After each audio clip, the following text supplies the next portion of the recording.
আসসালামু আলাইকুম বন্ধুরা, আশা করি সবাই সুস্থ আছেন। বন্ধুরা, ইরানের মতো একটি বিশাল এবং সামরিকভাবে সুরক্ষিত দেশের ভেতর বিমান হামলা চালানো অত্যন্ত জটিল এবং ঝুঁকিপূর্ণ বিষয়, যেটা বাস্তবায়নের পূর্বে বারবার মহড়া এবং একেবারে পিন পয়েন্ট পরিকল্পনা প্রয়োজন। ইসরায়েল থেকে ইরানের মূল ভূখণ্ডের দূরত্ব প্রায় 1000 থেকে 1200 কিলোমিটারের বেশি। জেট ফাইটারগুলো যেমন F-35 বা F-15E পূর্ণ অস্ত্র বা ওয়েপেন পেলোড নিয়ে এত দীর্ঘ পথ পাড়ি দিয়ে আসতে পারবে না।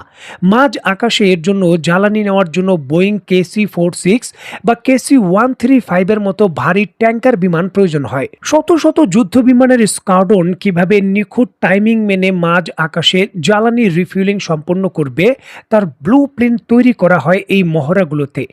1 সেকেন্ডের হেরফের পুরো মিশনকে ব্যর্থ করে দিতে পারে। ইরানের নিজস্ব আকাশ প্রতিরক্ষা ব্যবস্থা যেমন S-300 বা বাবার 373 বেশ শক্তিশালী। হামলা চালানোর আগে এই রাডার ও মিসাইল ব্যাটারিগুলোকে অকেজো করা বাধ্যতামূলক। সামরিক ভাষায় যাকে SEAD বা DAD বলা হয়। ইসরায়েলি বিমান বাহিনী সিমুলেশনের মাধ্যমে ইরানের রাডার ফ্রিকোয়েন্সি জ্যাম করা এবং ইলেকট্রনিক কাউন্টার মেজার সক্রিয় করার লাইভ প্র্যাকটিস করে, যাতে ইরানের আকাশ প্রতিরক্ষা ব্যবস্থাগুলো অন্ধ হয়ে যায় এবং শত্রুর রাডার জ্যাম করা এবং নিজেদের যে RCS রয়েছে, রাডার ভিজিবিলিটি রয়েছে, তা কমিয়ে রাখা যায়। এই জন্য ইরান সীমান্তের আশেপাশের দেশগুলোতে ইসরায়েল হামলার পূর্বে বহুবার এই ধরনের মহড়া করে। দেখুন, এই হামলায় শুধু বোমারু বিমানই যায় না, এর সাথে বিশাল নেটওয়ার্কের সেন্টিক প্যাকেজ যায়, যেমন F-35 স্টিল যুদ্ধ বিমান প্রথমে যেগুলো বিভিন্ন রাডারকে হামলা করে। এরপর ভারী হামলার জন্য F-35 এর যে বোমারু বিমানগুলো রয়েছে সেগুলো যায় এবং পুরো আকাশ সীমার এয়ার ট্রাফিক কমান্ড পরিচালনা করে একটি AW সিস্টেম, যেটি G550 যে এটিএম রয়েছে সেই ধরনের বিমান প্রবেশ করে। এবং এই পুরো কার্যক্রমটি করার জন্য একটি খুবই সুনির্দিষ্ট পরিকল্পনা এবং তার বাস্তবায়ন প্রয়োজন, বিশেষ করে ইরানে যখন ইসরায়েল আক্রমণ করতে যাচ্ছে। আর এই জন্য একটি হামলার পূর্বে অন্তত পক্ষে 7 থেকে 8 দফা এই ধরনের হামলার যে মহড়া রয়েছে ইসরায়েল করে। এর পূর্বেও তারা করেছে। প্রশ্ন হলো যে আজকের এই ভিডিওতে এই টেকনিক্যাল বিষয়গুলো নিয়ে কেন আলোচনা করছি, এই হামলা এবং মহড়া? কারণ ইরান আনুষ্ঠানিকভাবে নিশ্চিত করেছে ইসরায়েল এখন ইরান সীমান্তের কাছে ইরাকের অভ্যন্তরে এই ধরনের যুদ্ধ বিমানের মহড়া করছে। স্ক্রিনে নিশ্চয়ই আপনারা দেখতে পাচ্ছেন ইরানের বিখ্যাত সংবাদ মাধ্যম মেহেন নিউজ এজেন্সি, তুরস্কের সংবাদ মাধ্যম আনাদুনো এজেন্সি বা রাশিয়ার বিখ্যাত সংবাদ মাধ্যম TRT, এই ধরনের বড় বড় সংবাদ মাধ্যম এই খবরের সত্যতা নিশ্চিত করেছে। ইরানের পক্ষ থেকে ইরানের যিনি সামরিক মুখপাত্র রয়েছেন জনাব বাঘাই এই খবরের সত্যতা দিয়ে হুঁশিয়ারি দিয়ে বলেছে, বর্তমানে ইসরায়েল ইরানের অভ্যন্তরে যে কোনো ধরনের সামরিক প্রতিক্রিয়া দেওয়ার জন্য তারা মহড়া করছে।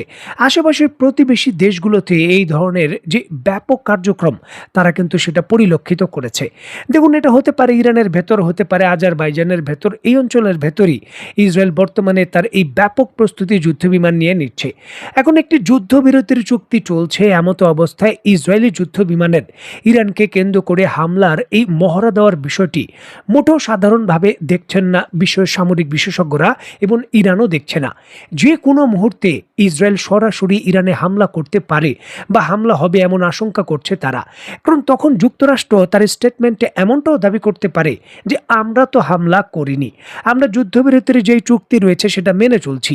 ইসরায়েল করেছে, ইসরায়েল এবং ইরান আপনার ব্যাপার, বিষয়গুলো আপনারা দুইজনে সমাধান করুন, কি প্রতিক্রিয়া দেবেন।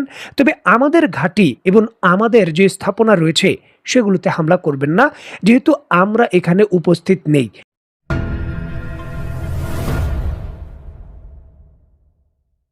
দেখুন, যদিও ইসরায়েল আক্রমণ করে এবং হামলার দায়িত্ব থেকে যুক্তরাষ্ট্র নিজেকে অনেকটা দূরে সরানোর চেষ্টা করে, তবে বাস্তবতা হলো ইসরায়েল কখনোই যুক্তরাষ্ট্রের সহযোগিতা ছাড়া ইরানে আক্রমণ করতে পারবে না।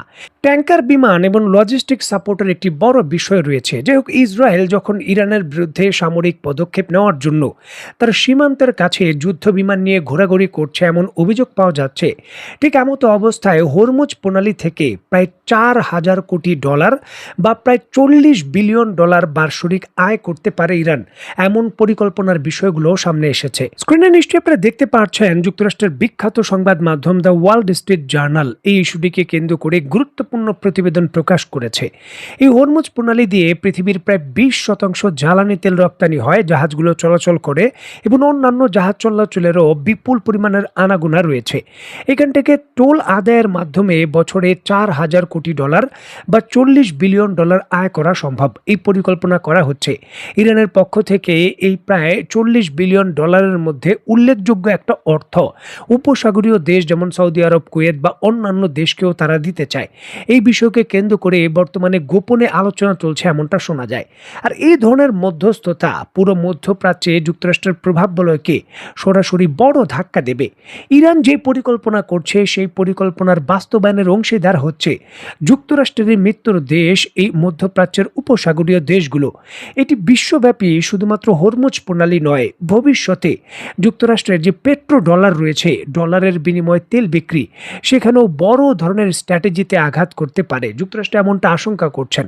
কারণ একবার যখন একটি দেশের নিরাপত্তা বলয়ে গিয়ে কোনো দেশ নিশ্চিত হতে চায় যে আর হামলা হবে না বা হামলার সম্ভাবনা কম, সেই দেশের গুরুত্ব এবং আধিপত্য বেড়ে যায়। সুতরাং যুক্তরাষ্ট্রের জন্য এটি শুধু বাৎসরিক $40 বিলিয়ন বিষয়টা এরকম নয়।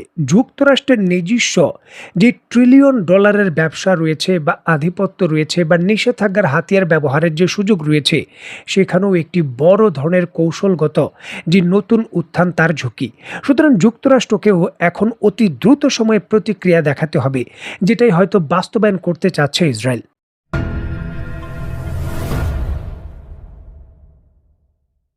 দেখুন, ইউরোপে জার্মানির সঙ্গে প্রথম বিশ্বযুদ্ধ হওয়ার পর জার্মানিটিকে কোণঠাসা করে দেওয়া হয়েছিল। এরপর জার্মানির নেতৃত্ব আরও শক্তিশালীভাবে উত্থান করে শুরু করেছিল দ্বিতীয় বিশ্বযুদ্ধ। তবে দ্বিতীয় বিশ্বযুদ্ধের পর ইউরোপের দেশগুলো পরিষ্কারভাবে বুঝতে পারে জার্মানিকে যদি আরও কোণঠাসা করা হয়, প্রযুক্তিগতভাবে আরও উন্নত প্রযুক্তি নিয়ে পরিস্থিতি আবার আরেকটি যুদ্ধের দিকে যাবে এবং হতে পারে তৃতীয় বিশ্বযুদ্ধ। আর এই জন্য কিন্তু ইউরোপের দেশগুলো পরবর্তী সময় জার্মানিকে কোণঠাসা করেনি, বরঞ্চ জার্মানির প্রযুক্তি, জার্মানির যে উৎকর্ষতা রয়েছে বিভিন্ন আবিষ্কারের, তার সঙ্গে তারা একত্রতা প্রকাশ করে নিজেদের অর্থনীতিকে যুক্ত করে দিয়েছে। এরপর তৈরি হয়েছিল ইউরোপীয় ইউনিয়ন। আর এরপর কিন্তু ইউরোপের মধ্যে ঐক্য এবং অর্থনীতির সমৃদ্ধিও বেড়েছে। মধ্যপ্রাচ্যের দেশগুলো ইরানকে এখন কোণঠাসা করতে চায় না, বরঞ্চ ইরানের আবিষ্কার, প্রযুক্তি এবং ইরানের অর্থনীতির সঙ্গে নিজেদের অর্থনীতিকে যুক্ত করে ইউরোপের মতো তারা একটি প্রশস্ত পথ তৈরি করতে চায়, যেখানে নিরাপত্তার বিষয়গুলো হবে অটোমেটিক।